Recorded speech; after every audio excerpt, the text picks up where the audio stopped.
Hi, good morning. This is David Taylor Klaus, and this is Mindset Mondays with DTK, episode 26, halfway through my year-long program designed for folks with a growth mindset or those who want to develop one.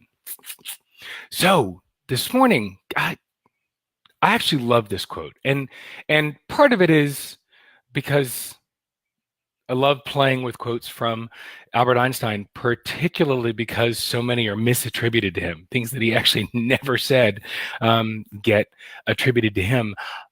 Alas, this one is actually his. And before we go there, I want to ask you to take just a quick moment and click share at the bottom of this video and share it with your audience, share it with your community. Invite other people to this conversation. Love expanding the conversation that we're having. So let me add this.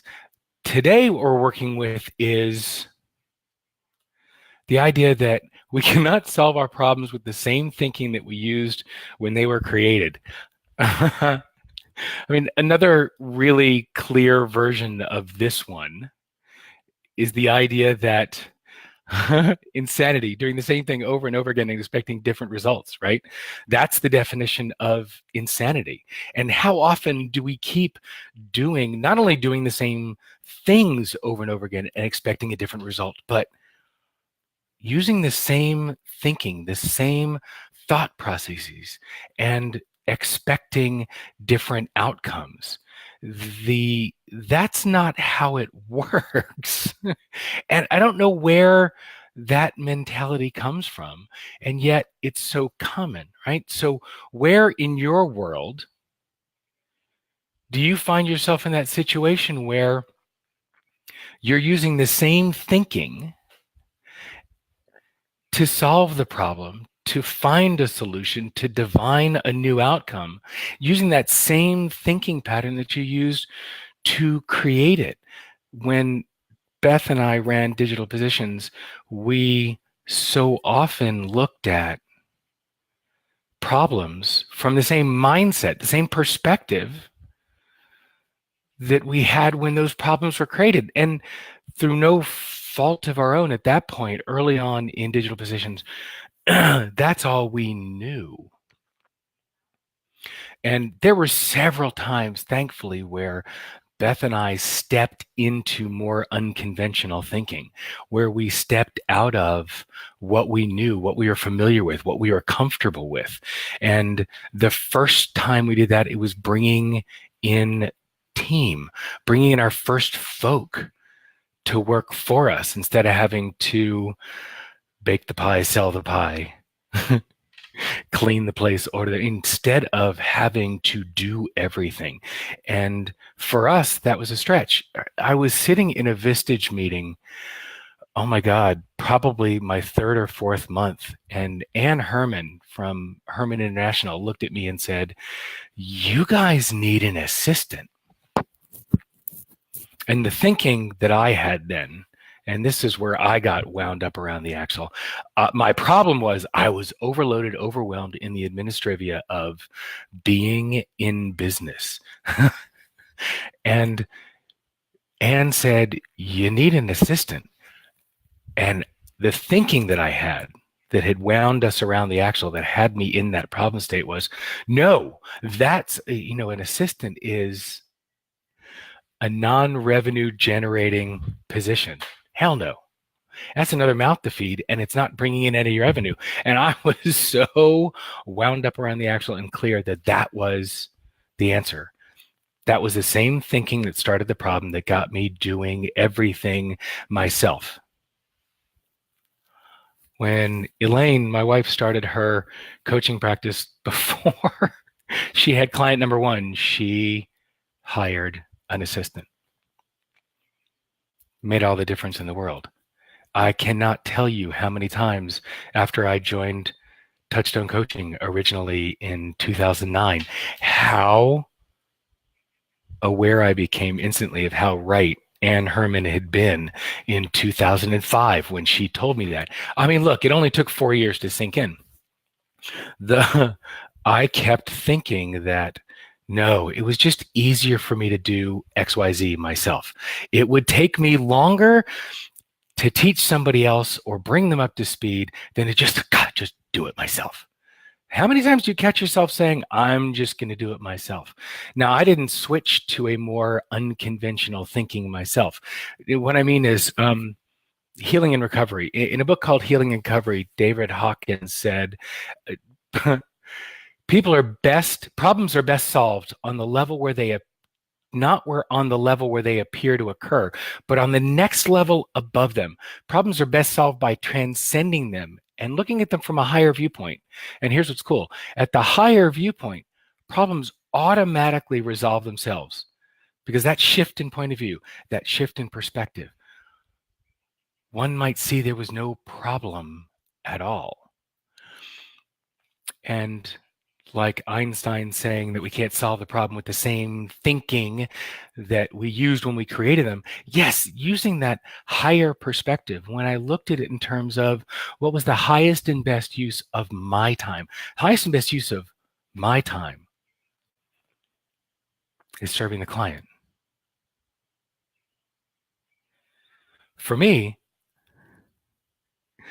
it's the initial conversations, the initial engagement, coaching the client, completing the engagement, the client delivery, and the thought leadership, the speaking, the writing. That's where I belong. The administrative pieces of running my practice, that's not where I'm best. It's not the highest and best use of my time. Farming that out to an assistant or an external virtual assistant, that's the way to free me up for the highest and best use of my time. What grows my practice is not me working in the business on the administrative pieces, but working on the business. The only time I should be working in the business is serving a client. The rest of the time, I'm working on the business.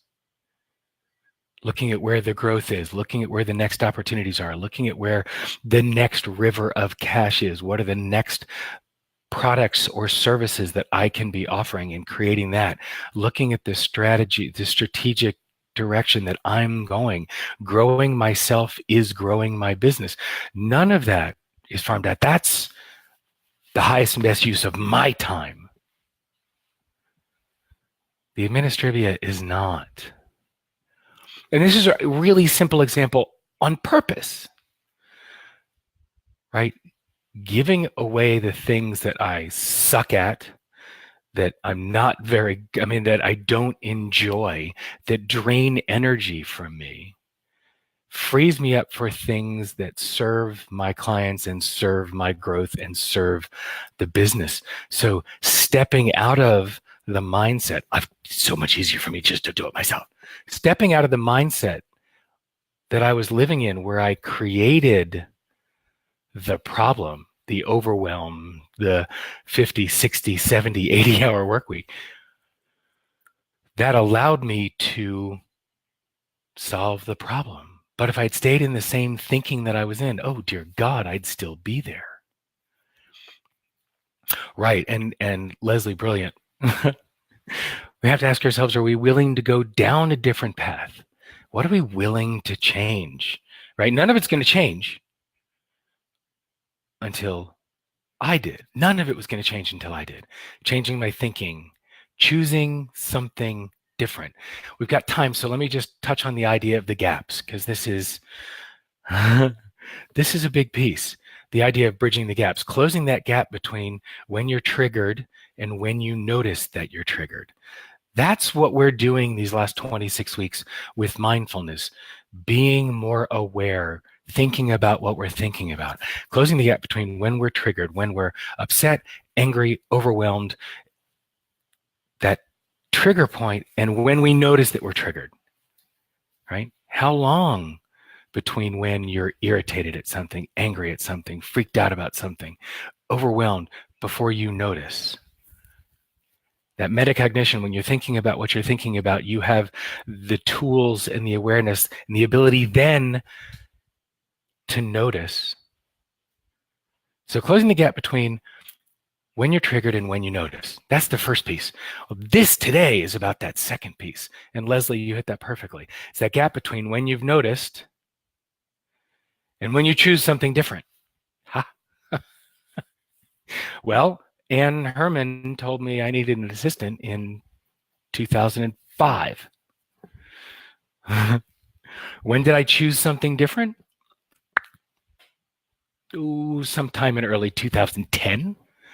And did I change my thinking? No, my thinking, there was something presented to me, Elaine making a different decision, shone the light on something different, gave me the opportunity to see things in a different way. Right? None of us is as smart as all of us. And that was closing the gap. So that was choosing something different.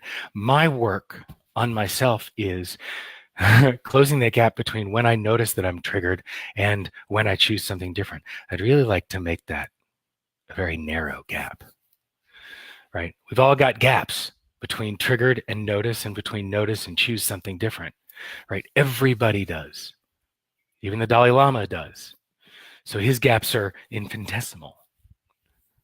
Being in that place of awareness, metacognition, thinking about what you're thinking about, allows you to narrow that gap between when you're triggered and when you notice. And wow, the work that I'm doing on me, the reason that on myself, and the reason that I'm doing these broadcasts is the first piece about growth mindset is choosing something different.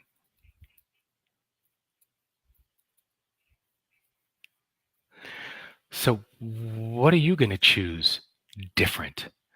What will you change? What will you see in a different way? What are you willing to see? Thanks, Bill. So what Bill heard is that Elaine's better than I am. And so what I love about that is, besides it's true, is the opportunity to choose something different, whether it's because you see somebody doing it better or you see a different perspective, you see a different way, being willing to lean in, being willing to try something different. I talked about this in the first episode when Jody Hirsch, my marketing person, and I came up with the idea of Mindset Mondays a year and a half ago. I wasn't willing to do anything different. Sat on it for a year until I chose to lean in. So where's your opportunity to lean in? What's possible for you? What will you choose different now? All right, so first thing I'd like you to choose is to spend some time in the group and join in the conversation at facebook.com/group/Mindset Monday. Join the conversation. Right? This is an opportunity to expand what you understand and what we all understand about mindset and play with new ideas and new concepts and new mindsets. So join in. And until next week, what mindset will you choose?